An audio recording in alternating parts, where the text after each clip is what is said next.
বিদেশে নির্মিত সিনেমায় ১০০% শুল্ক আরোপের ঘোষণা দিয়েছেন যুক্তরাষ্ট্রের প্রেসিডেন্ট ডোনাল্ড ট্রাম্প। তিনি মার্কিন বাণিজ্য প্রতিনিধিকে এই শুল্ক আরোপের প্রক্রিয়া শুরু করার অনুমোদন দিচ্ছেন।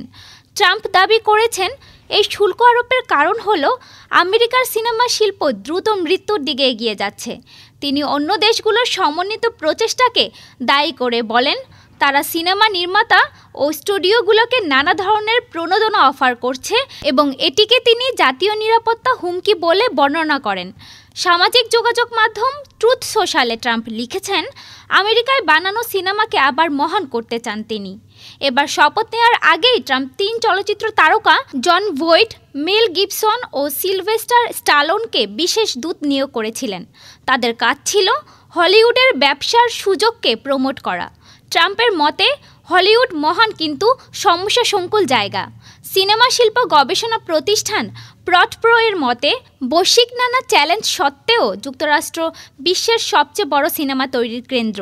সাম্প্রতিক প্রটপ্রো রিপোর্টে দেখা যাচ্ছে, দেশটির গত বছর সিনেমা তৈরিতে প্রায় $14.5 বিলিয়ন খরচ করেছে, যা 2022 সালের তুলনায় 26% কম।